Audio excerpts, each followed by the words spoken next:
Setia, solusi empati tegas, inovasi andal. Setia, solusi empati tegas, inovasi andal. Pelayanan publik yang prima bagi Jakarta. Komitmen amanah, dedikasi sepenuh hati. Dengan inovasi tiada henti, multi channel public service delivery 1500164, call center dan ajib siap melayani. Setia, solusi empati tegas, inovasi andal. Setia, solusi empati tegas, inovasi andal. Pelayanan nyata bagi warga ibu kota. Kerja tanpa lelah, memberikan yang terbaik. Dengan inovasi tiada henti, multi channel public service delivery 1500164, call center dan ajib siap melayani. Setia.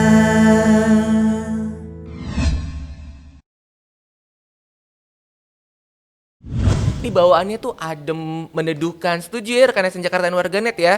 Ini beda banget nih kalau kita ketemu sama tim kreatif nih ya. Bawaannya tuh dari tadi bikin semrawut nih kayak kabel-kabel di udara. Dengan pemindahan kabel-kabel udara ke dalam SJUT, masyarakat akan memperoleh keselamatan yang utama. Ya. Dan yang kedua tentu kenyamanan. Kita kalau jalan di trotoar hari ini di Jakarta yang dimana trotoarnya sudah baik, tiba-tiba di atas kabelnya semrawut kan. Waduh, kurang baik iya, juga kayak tim gitu kreatif ya. ini Pak bikin semrawut gitu ya.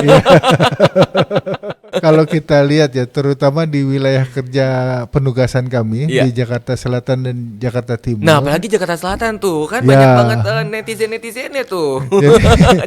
Genzi tuh Pak. Jadi gini Mas Algi, pertama-tama setiap penggalian itu belum tentu itu penggalian kami. Operator yang masuk ke bawah juga membayarnya tidak terlalu besar. Oh, jadi Nah, tidak memberatkan Ya, begitu jadi Pak ya? kalau secara bisnis bisnisnya. telekomunikasi mungkin impactnya tidak sampai 1% lah daripada total ongkos yang ada di operator. Berarti nggak mungkin gitu ya Pak ada operator yang ngomong harga layanan naik gara-gara PT Jeep gitu, nggak ada ya? Nggak ada, Mas. Ini banyak sekali Pak hari ini pertanyaannya karena mungkin Bapak baru pertama kali ditanya begitu banyak ya, karena Bapak di kantor kayaknya banyak yang jarang nanya ke Bapak nih kayaknya Pak sebagai seorang dirut gitu ya. Banyak Nggak di belakang mungkin yang meja nanya ya. ini. Bapak kan bisa kalau di kantor banyaknya nanyanya ke pegawai. Nah kalau di sini Bapak ditanya Pak. Solusi empati tegas inovasi andal. Solusi empati tegas inovasi andal. Solusi empati tegas inovasi andal. Solusi empati tegas inovasi andal. Solusi empati tegas inovasi andal. Sudah hadir bersama saya PLT Direktur Utama PT Jakarta Infrastruktur Propertindo. Dengan hormat Bapak Ivan Cahya Purnama. Assalamualaikum Pak Ivan. Waalaikumsalam Mas Aldi. Apa kabarnya Pak hari ini Pak? Baik, baik. Baik ya Pak? Ya. Saya tentunya sangat bahagia nih Bapak bisa hadir di podcast Seribu Belajar. Terima Terima kasih kasih ya Pak. atas undangannya. Baik, rekan SN Jakarta dan warganet nih pasti setuju nih dengan saya ya. Kita tuh bahagia sekali ya kalau bertemu dengan seorang CEO atau dirut begitu ya, para pemimpin hebat. Ini bawaannya tuh adem, meneduhkan. Setuju ya rekan SN Jakarta dan warganet ya. Ini beda banget nih kalau kita ketemu sama tim kreatif nih ya. Bawaannya tuh dari tadi bikin semrawut nih kayak kabel-kabel di udara. Iya, tapi walaupun semrawut tapi tetaplah selalu di hati gitu ya. Tim kreatif dari Podcast Seribu Belajar ini, kita boleh tepuk tangan dong buat tim kreatif Podcast Seribu Belajar. Saya sampai deg-degan nih Pak, emang kayak gini Pak teman-teman Pak, kalau kita habis jatuh harus buru-buru dinaikin Pak, kalau nggak kita yang bermasalah Pak. Iya Mas Aldi. Karena memang orangnya tuh pada ambekan begitu Pak. Oh gitu ya. Baik Pak Ivan nih berkaitan dengan kabel di udara begitu ya Pak ya. Betul. Nah ini saya penasaran nih Pak, apakah Jakarta ini bisa bebas dari kabel di udara tersebut Pak? Apakah Jakarta ini bisa menuju kota pintar seperti layaknya kota-kota yang tanpa kabel seperti Tokyo, Seoul, Barcelona begitu Pak? Kira-kira kita bisa nggak Pak? Oh, saya optimis Optimis Jakarta ya, Pak? bisa untuk menyusul bahkan melebihi kota-kota itu, Mas. Iya ya, Iya, pasti ya Pak. bisa. Nah untuk itu kita akan bahas nih Pak bagaimana Jakarta menuju kota yang pintar dan juga layak huni. Ntar kita bahas semua ya Pak. Ya. Kiranya Pak Ivan bisa mengenalkan terlebih dahulu nih Pak. PT Jakarta Infrastruktur Propertindo. Awal mula berdirinya seperti apa nih Pak?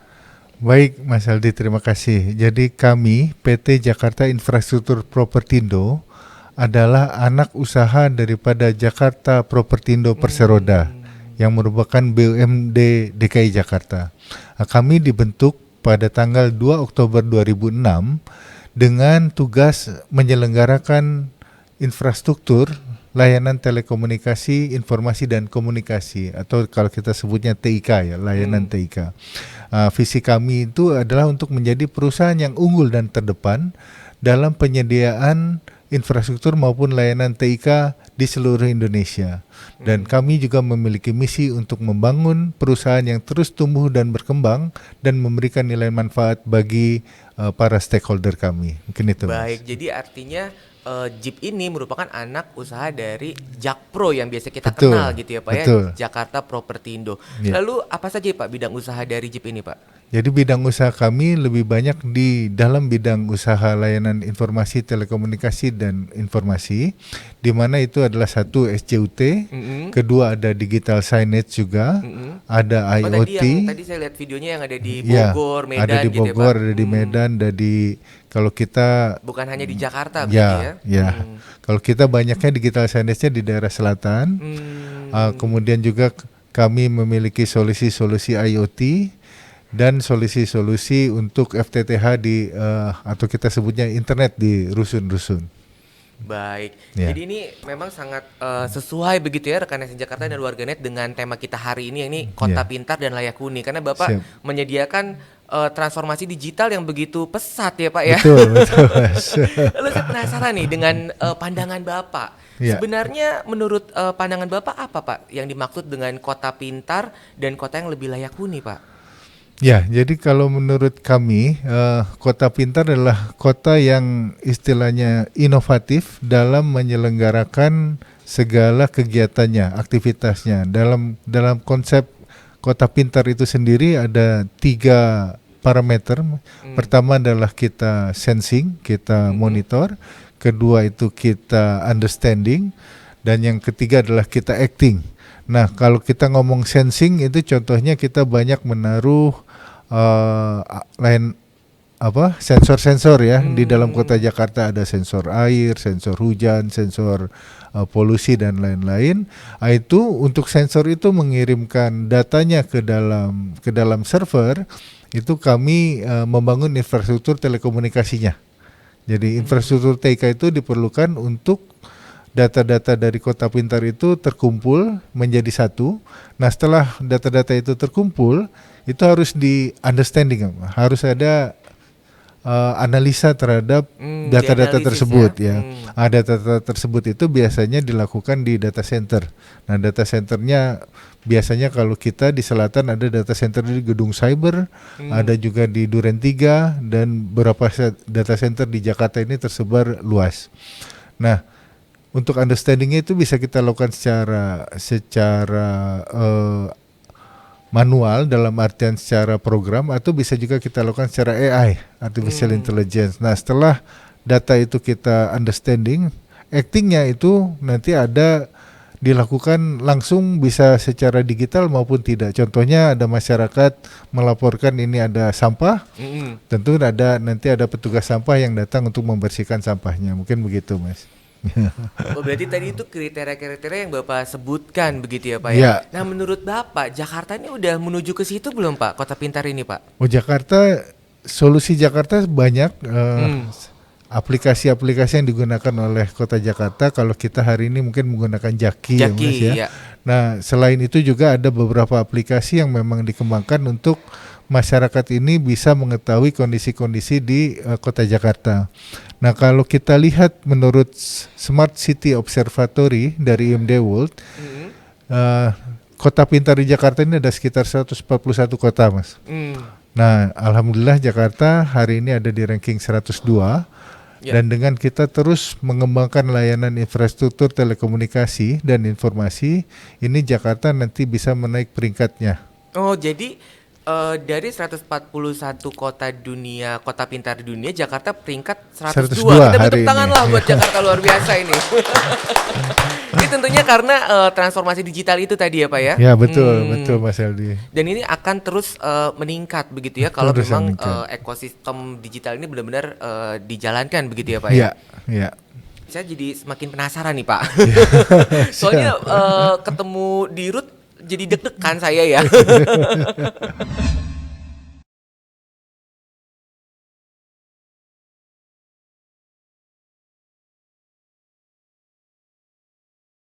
Izin Pak Ivan, ini bagaimana JIP berkolaborasi dengan pemerintah dan juga lembaga lainnya dalam mewujudkan Jakarta sebagai kota pintar? Apa saja nih Pak yang sudah dilakukan oleh JIP untuk mendukung pemerintah menuju kota pintar ini Pak? Baik, yang kami lakukan yang utama itu kami membangun yang kami sebut dengan SJUT.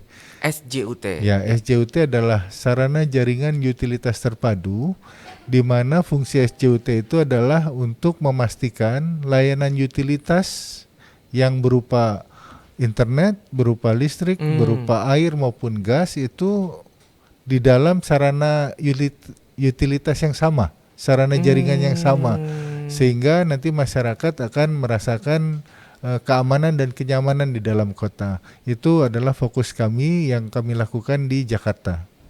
Oh, jadi dengan membangun SJUT SJUT tadi gitu ya, Pak. ya. Ini kalau secara konkret proyek atau inisiatif apa saja nih Pak yang sudah dilakukan JIP nih Pak? Kita pengen makin dalam ya rekan-rekan warganet ya. Contohnya apa nih Pak konkret ya Pak yang sudah Ya. dilakukan oleh JIP nih Pak? Alhamdulillah kami di JIP sudah membangun 25 km SJUT di Jakarta Selatan ya Mas. Oh. Dan kami juga akan melanjutkan pembangunan ini.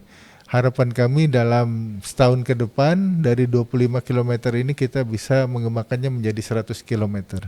Dari 25 km ke 100 km. Kilometer, Lalu ya. selain SJUT itu ada apa lagi nih? yang Selain Bapak lakukan, SJUT Pak? juga kami melayani membangun tower-tower untuk keperluan BTS, sehingga sinyal-sinyal handphone untuk masyarakat Jakarta bisa dirasakan oleh masyarakat secara menyeluruh, secara utuh, karena mau nggak mau di kota Jakarta masih ada titik-titik yang dimana masyarakat belum bisa menikmati layanan handphone secara baik. Saya jadi penasaran nih Pak dengan bagaimana JIP berinvestasi dalam infrastruktur digital. Apakah ini menguntungkan begitu misalnya? Ya. Atau seperti apa skema investasi yang dilakukan oleh JIP ini Pak? Karena kan berarti JIP itu menyediakan utilitasnya begitu ya, Ya, menyediakan betul. utilitasnya Ya. dan juga tadi ada beberapa senet juga dan Ya. lain sebagainya. Ini Ya. investasi di transformasi digital ini sangat menjanjikan atau tidak Pak menurut Oh ya, Bapak jadi nih? investasi yang kami lakukan, kami lakukan dengan investasi dana kami sendiri. Ada juga kami melakukan kemitraan dengan beberapa partner untuk membangun SJUT maupun tower maupun digital signage. Nah, ini kami lakukan dengan melihat kondisi daripada perkembangan di Jakarta, karena mau nggak mau kota Jakarta sebagai kota kolaborasi tentu kita perlu bersama-sama dengan seluruh stakeholder yang ada sama-sama memajukan Jakarta gitu, Mas. Jadi saya balik lagi nih Pak tadi ke saya sangat tertarik dengan SJUT tadi nih Pak. Iya. Tadi Bapak sudah menyampaikan terkait dengan sarana jaringan utilitas terpadu begitu yang dilakukan oleh JIP begitu ya. Tadi juga Bapak sudah memberikan edukasi publik apa itu SJUT. Lalu kelebihan dari SJUT ini apa nih Pak? Selain tadi memberikan kenyamanan dan keindahan kota, apalagi nih Pak? Nah, yang perlu kita pahami begitu rekan Jakarta dan warganet nih Pak. Untuk masyarakat umum, Mas Aldi, ini SJUT ini akan memberikan satu tentu saja yang paling penting adalah keselamatan. Keselamatan juga ya. Di mana kalau kita lihat kabel-kabel yang di udara hari ini banyak menyebabkan adanya kebakaran, adanya kecelakaan dan lain-lain. Dan ini dengan pemindahan kabel-kabel udara ke dalam SJUT, masyarakat akan memperoleh keselamatan yang utama. Dan yang kedua tentu kenyamanan. Kita kalau jalan di trotoar hari ini di Jakarta yang dimana trotoarnya sudah baik, tiba-tiba di atas kabelnya semrawut kan. Waduh, kurang baik iya, juga kayak tim gitu kreatif ya. ini Pak bikin semrawut gitu ya. Jadi kayaknya Jakarta udah macet-macet misalnya udah kita capek-capek di Jakarta lihat kabel semrawut, emang bener sih Pak bikin makin stres ya Pak ya. Pulang ke iya rumah, bener ya. ngelihat kabel semrawut kan jadi jadi mumet makin juga stres gitu ya, jadi makin ruwet gitu ya Pak. Terus yang di sisi lain ini kabel-kabel internet ini kan miliknya operator telekomunikasi ya. Operator telekomunikasi dengan pindah dari kabel udara ke bawah, mereka kan merasakan kehandalan layanannya lebih tinggi. Kenapa? Ya karena kalau di atas kan tiba-tiba kepotong layangan, tiba-tiba ketabrak mobil, kabelnya. Sehingga masyarakat yang misalnya sedang nonton YouTube di rumah tiba-tiba mati. Bener, sering banget tuh Pak, ada gangguan-gangguan internet kayak gitu tuh Pak. Nah, gangguan internetnya jadi turun dan operator yang sudah menurunkan kabelnya ke dalam SJUT, mereka merasakan SLA mereka naik, artinya service level agreement atau layanan mereka ke pelanggan itu naik. Karena meminimalisir resiko-resiko putusnya jaringan, begitu ya Pak ya? Iya betul. Nah jadi buat masyarakat ini lebih nyaman, lebih selamat. Buat operator layanan ke masyarakat lebih handal dan mereka juga bisa meningkatkan revenue-nya tentu saja. Kalau misalnya sering putus kan pelanggannya juga nggak mau langganan internet gitu ya. Bener.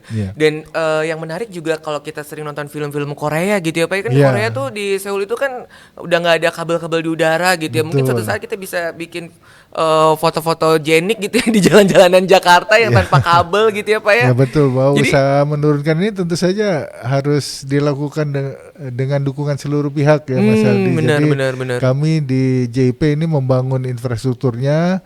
Kami bersama DBM juga Dinas Bina Marga melakukan penertiban sehingga kabel-kabel yang di udara itu semakin lama semakin sedikit dan turun ke dalam SJUT. Iya, tentunya kita semua sangat setuju ya rekan SN Jakarta dan warganet bahwa keindahan kota ini memang satu hal yang harus diupayakan. Nah, salah satunya adalah tadi dengan SJUT. Tapi di sisi lain begitu ya Pak, ketika Bapak melakukan pekerjaan gitu ya Pak, ini ada juga warganet yang berisik gitu ya. Tentunya karena kan ketika kabel-kabel diturunkan ke bawah, pasti kan ada gangguan jalanan dan lain sebagainya. Ini Bapak sebagai seorang leader begitu di usaha ini, di perusahaan jasa telekomunikasi ini dan komunikasi dan teknologi ini begitu ya, ketika Bapak tim Bapak begitu ya bikin saluran begitu menyelenggarakan SJUT ini, tentunya banyak komplainan juga kan dari warga gitu Pak. Ini bagaimana nih Bapak menanggapi hal tersebut Pak?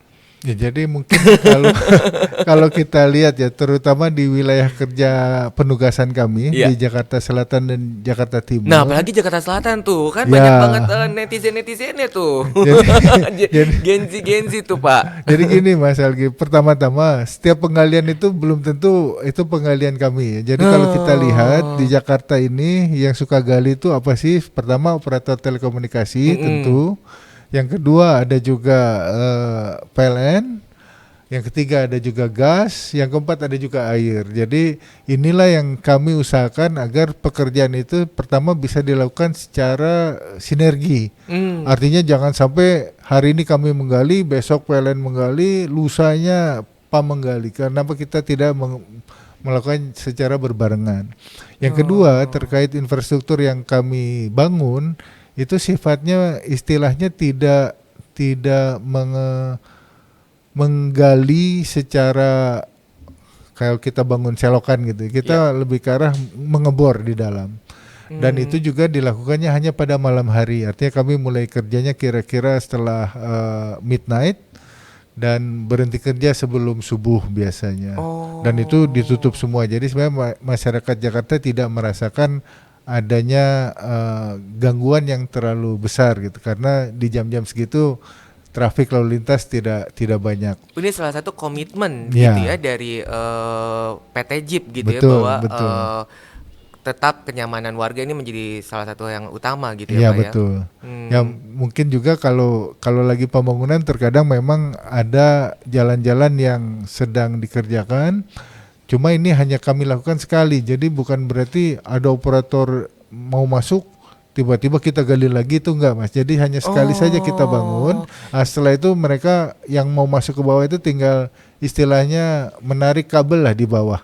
Oh jadi yang jalanan-jalanan yang sedang Bapak lakukan itu adalah Bapak Iya. menyiapkan tempatnya gitu ya, Tempatnya, wadahnya begitu ya, sekali bangun saja, dan setelah itu sebenarnya tidak ada lagi. Ntar kalau ada operator masuk lagi nggak ngegali lagi tuh Nggak ya. gali lagi, tinggal narik aja gitu, kira-kira gitu. Kita menyiapkan wadah, kalau kita nyebutnya ductingnya gitu ya. Oh jadi memang sekali begitu, dan tadi saya menarik Pak, tadi ada beberapa Bapak sampaikan ada koordinasi begitu ya Iya. dengan perusahaan-perusahaan abjitel lainnya begitu Iya, ya untuk melakukan penggalian di waktu yang bersamaan. Wah, ini Iya. nampaknya salah satu solusi Pak. Ya betul, itu memang kami berkoordinasi tentunya dengan Jakpro maupun dengan Pemprov, bagaimana ini kita bisa melakukan pekerjaan bersinergi lah, bersama-sama melakukannya, sehingga tidak ada nanti hari ini galian A, besok galian B, terus masyarakat terganggu.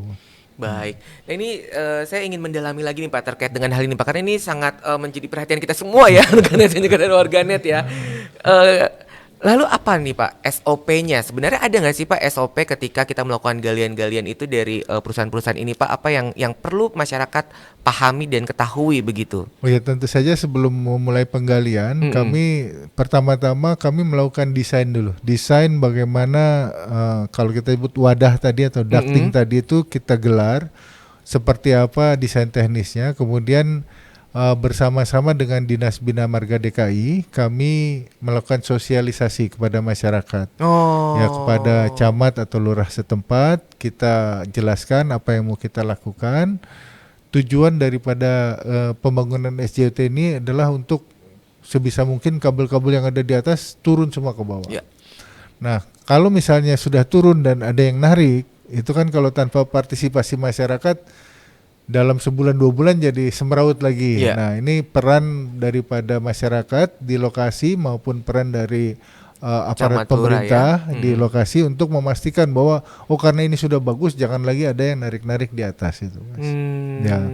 Jadi kami selain melakukan desain, berkoordinasi juga dengan berbagai SKPD di lingkungan Pemprov DKI, sehingga penarikan ini pertama bisa kita lakukan dengan lancar, kedua juga dengan aman, karena kan ada Disub juga yang harus mengatur lalu lintas kalau memang diperlukan. Ada juga Satpol PP kalau memang ada gangguan dan lain-lain. Iya, memang biasanya setiap galian itu memang selalu ada peringatannya gitu sih Iya. Pak, ada informasi bahwa sedang dilakukan penggalian. Cuman kita Betul. namanya masyarakat mau lewat situ aja terus ya Pak. Iya, Harusnya kita kadang-kadang. mencari jalan yang lain gitu ya, alternatif ya. Kalau ada itu kita harus mencari jalan alternatif yang Iya. lain gitu ya Pak. Iya, Mas. Ini sangat menarik Pak. Lalu saya penasaran Pak, berapa lama waktunya ketika penggalian ini dilakukan tuh, berapa lama Pak? Penggalian ini kalau kita lakukan kira-kira buat mengerjakan 5 km kita butuh waktu sekitar sebulan atau 2 bulan ya. Sebulan kira-kira. atau 2 bulan Ya, ya? tergantung dari kondisi di lapangan. Ya, contohnya kalau memang harus melewati ini teknik istilah teknis ya, melewati jembatan atau beton-beton yang ditanam, itu tentu ada waktu yang diperlukan. Hanya saja kalau nanti sudah kita terbangun, waktu operator itu memasukkan kabelnya, itu kita bisa bangun kira-kira 500 meter satu hari lah kita bisa tarik, bukan satu hari sebenarnya, satu malam. Jadi yang sehabis midnight tadi sampai subuh kira-kira begitu.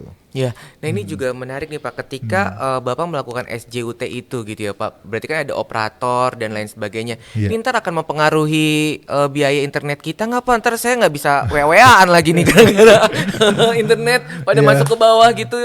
Ya, karena- Gimana, biayanya mahal nggak sih Pak? Jadi karena ini kalau operator sifatnya ini Pak? penugasan, ya, kami mencoba mencari cara yang tadi saya bilang kita desain ductingnya itu kira-kira sepaling efisien mungkin. Ya kalau kita bicara harga pembangunan SJUT kami dibandingkan Singapura misalnya, itu bisa Singapura itu 10 kali lipat lah dari harga 10 kami. kali ya. lipat dari- Karena desain kami lebih efisien. Dan dengan desain yang efisien itu, operator yang masuk ke bawah juga membayarnya tidak terlalu besar. Oh, jadi Nah, tidak memberatkan Ya, begitu jadi Pak, kalau secara bisnis bisnisnya. telekomunikasi mungkin impactnya tidak sampai 1% lah daripada total ongkos yang ada di operator. Berarti nggak mungkin gitu ya Pak, ada operator yang ngomong harga layanan naik gara-gara PT Jeep gitu, nggak ada ya? Nggak ada, Mas. Nggak ada ya. Hari ini- Ingat cuman 1% gitu ya. Ya. Jadi sebenarnya operator-operator ini juga sebenarnya Ya, bisa untuk ya. melakukan penurunan kabel ke bawah ini Ya, gitu kan ya Pak pada ya. hari untuk- ini sebenarnya sama kalau ya? kita lihat operator yang boleh menarik kabel di udara itu operator yang memiliki lisensi dari Kementerian Kominfo namanya Jartub. Hmm. Nah, kalau seluruh Indonesia itu ada 120 PT lah yang Iya. memiliki lisensi tersebut.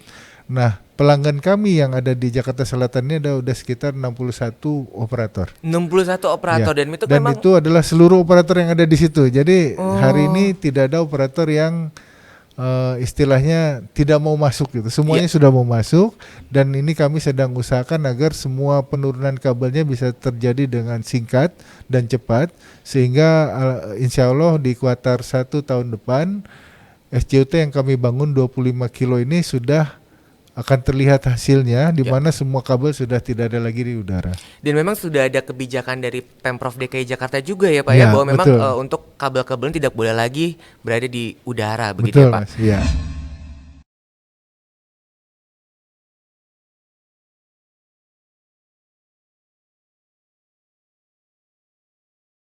Baik, selanjutnya ada pertanyaan Pak Ivan, izin dari YouTube Pemprov DKI Jakarta dan juga dari YouTube BPSDM DKI Jakarta, ini dari Cakra Bagaskara. Halo Bung Cakra, apa kabar? Izin Pak Ivan, Cakra bertanya, bagaimana langkah konkret yang dapat diambil untuk meningkatkan penyelenggaraan kota pintar agar lebih layak huni? Bagaimana ini Pak, menurut Bapak Pak, langkah konkret yang harus diambil nih oleh kita semua mungkin ya Pak ya? Ya, mungkin langkah konkret yang kami lihat karena kami di bidang TIK adalah memastikan bahwa seluruh infrastruktur TIK ini terselenggara dengan rapih, pertama di Jakarta. Kedua, tentu saja langkah konkret yang berikutnya adalah mendayagunakan seluruh aset-aset ya yang ada di pemerintahan provinsi sehingga aset-aset ini bisa memberikan istilahnya data-data yang diperlukan untuk ke arah smart city. Karena smart city kalau tidak ada data itu agak repot. Karena patokan dari smart city adalah bagaimana data-data yang diambil di masyarakat ini bisa kita olah dan kita action dari data-data tersebut. Misalnya kalau data ada kebanjiran, berarti Pemprov harus tahu kebanjiran itu di mana dan bagaimana solusinya. Nah, dari situ layanan TIK ini sangat penting Mas, karena bagaimana data ini mengalir sehingga nanti bisa di take action itu membutuhkan layanan TIK ini. Oh, jadi dari Ya. masyarakat pun ini juga harus mendukung begitu, harus Ya. memberikan data dengan benar Ya, gitu dan betul. menggunakan aplikasi-aplikasi seperti Jaki dan lain sebagainya gitu ya, Ya, Pak ya, betul, untuk betul. kita sama-sama membangun ekosistem digital di Jakarta begitu ya, Pak ya. Iya. Luar biasa. Baik, selanjutnya Pak Ivan, ini ada pertanyaan dari Danu Dwi Prabowo. Izin Pak Ivan, Danu bertanya, apa saja aspek kritis yang perlu diperhatikan dalam merancang dan mengelola kota pintar agar memastikan kelayakan huni yang optimal? Apa sih ini Pak? Ininya Pak, aspek kritisnya Pak menurut Bapak Pak? Ya, kalau kita lihat dari aspek kritisnya, memang kalau kita lihat dimensi dari kota pintar itu kan beragam ya, ada transportasi, ada komunikasi, ada pendidikan, ada tata kelola dan lain-lain. Nah, yang paling kritis dari aspek yang paling kritis daripada kota pintar ya adalah di bagian yang tadi saya sebutkan, itu bagian pengumpulan data ya. Karena data yang salah akan menghasilkan aksi yang salah. Contoh kalau misalnya dari Bogor, data kita bilang penduduk yang masuk Jakarta dari Bogor lebih banyak dari Tangerang, kita bangun jalan ke Bogor banyak. Yeah. Ternyata data yang benar adalah data penduduk dari Tangerang yang lebih banyak ke Jakarta. Kan artinya kita melakukan data yang salah. Jadi aspek kritisnya ini bagaimana kita mengumpulkan seluruh data yang ada. Kalau istilahnya hari ini adalah big data, dan juga melakukan pengolahan data tersebut ya, di mana kalau hari ini contohnya kalau di DKI kita punya banyak CCTV, kalau ada orang yang nonton CCTV tersebut, ada 1000 CCTV, orang itu pasti nggak konsen. Mau lihat yang mana CCTV ada 1000 gitu. Nah, ini dengan adanya teknologi seperti artificial intelligence, jadi kita tidak membutuhkan orang lagi buat ngelihat CCTV itu. Jadi artificial intelligence dapat menerjemahkan misalnya kalau ada kriminalitas atau ada vandalisme dan lain-lain, itu tidak perlu dipelototi oleh orang lagi, jadi tinggal nanti mesin AI-nya yang melihat. Nah, itu aspek data dan aspek understanding-nya tadi. AI mengerti ini ada vandalisme. Nah, setelah ada vandalisme bagaimana? Kita bisa kirim Satpol PP, kita bisa kirim polisi atau apapun untuk istilahnya menangani masalah tersebut, seperti itu, Mas. Baik, sangat komprehensif Pak Ivan jawabannya Pak Ivan. Saya jadi tertarik nih dengan Bapak nih Pak. Saya tertarik justru dengan kepemimpinan Bapak nih Pak. Gimana Pak cara memimpin? Ini kan berarti kan PT Bapak ini terkait dengan informasi, teknologi dan komunikasi. Ini orang canggih-canggih nih Pak. Budaya kepemimpinan seperti apa Pak yang Bapak terapkan nih Pak ke teman-teman Pak? Tentu. Ini kita langsung agak belok dikit nih karena sangat menarik nih Pak. Ya, kalau kami di JIP tentu saja memegang teguh bahwa visi kami itu ingin menjadi perusahaan yang unggul. Untuk menjadi perusahaan unggul tentu kami harus menjadi perusahaan yang terpercaya juga. Oleh karena itu kami melaksanakan penugasan untuk membangun SJOT sebaik-baiknya dari Pemprov DKI. Tapi memang kami memiliki kriteria ya dalam bahwa insan JIP itu adalah insan yang jujur, yang inovatif dan juga proaktif ya, Mas. Mungkin di sana nggak ada yang gaptek kali ya Pak ya? Ada juga. Ya kalau TikTok banyak. Banyak ya. Ini banyak sekali Pak hari ini pertanyaannya karena mungkin Bapak baru pertama kali ditanya begitu banyak ya, karena Bapak di kantor kayaknya banyak yang jarang nanya ke Bapak nih kayaknya Pak sebagai seorang dirut gitu ya. Gak mungkin yang nanya ya. Bapak kan bisa kalau di kantor banyaknya nanyanya ke pegawai. Nah kalau di sini Bapak ditanya Pak. Nah, kadang kalau saya juga di trotoar kadang-kadang. Di trotoar ya. Penertiban dan lain-lain. Baik. Jadi terima kasih sekali Bapak-bapak sudah menjawab pertanyaan-pertanyaan kita secara komprehensif. Kita beri tepuk tangan sekali aja dong buat Pak Ivan, luar biasa. Baik, Pak Ivan, nampaknya kita sudah sampai di penghujung acara yang sangat menarik ini. Diskusinya sangat luar biasa Pak. Nah sebelum mengakhiri, kiranya Pak Ivan bisa memberikan catatan penting pada podcast Rabu Belajar hari ini, harapan dan pesan untuk masyarakat Indonesia khusus DKI Jakarta terkait upaya bersama dalam mewujudkan Jakarta sebagai kota pintar dan layak huni. Silakan Pak Ivan. Terima kasih Mas Aldi. Baik, dari Jakarta Infrastruktur Propertindo berterima kasih kepada masyarakat Jakarta yang telah menunjukkan kesabaran, pengertian terhadap pembangunan SJOT yang kami lakukan, dan harapan kami tentu saja seluruh elemen masyarakat maupun operator yang ada di Jakarta bisa ikut melaksanakan program SJOT dari Pemprov DKI ini sehingga Jakarta menjadi kota yang lebih aman, lebih nyaman bagi warga Jakarta. Sukses Jakarta untuk Indonesia. Terima kasih. Luar biasa. Baik rekan SN Jakarta dan warganet, demikian tadi perbincangan saya bersama dengan PLT Direktur Utama PT Jakarta Infrastruktur Propertindo, Ivan Cahya Permana. Semoga bermanfaat dan terima kasih sudah menyaksikan. Saya akan menutup dengan sebuah pantun. Ke Kemayoran main komedi putar. Lanjut ke Monas bareng si dia. Mari wujudkan Jakarta sebagai kota pintar. Sukses Jakarta untuk Indonesia. Wassalamualaikum warahmatullahi wabarakatuh. Sampai jumpa.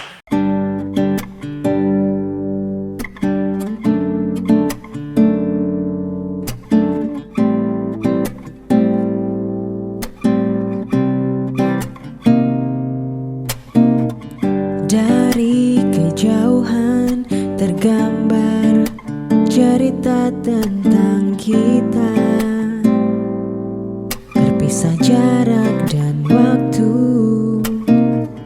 Ingin ku ungkapkan rindu lewat kata-kata indah.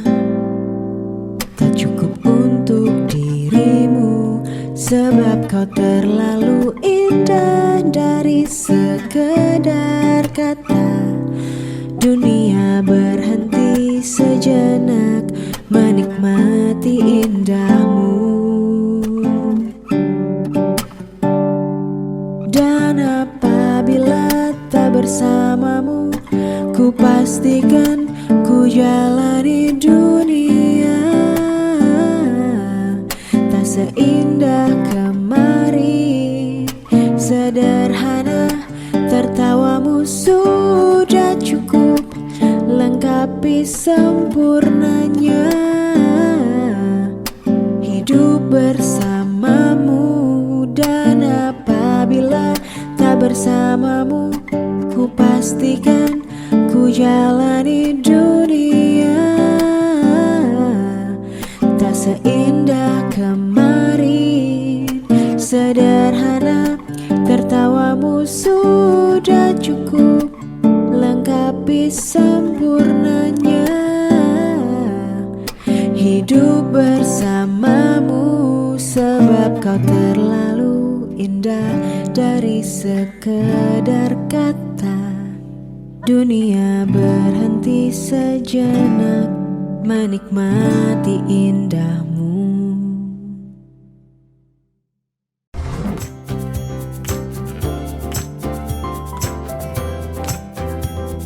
Urus izin sendiri.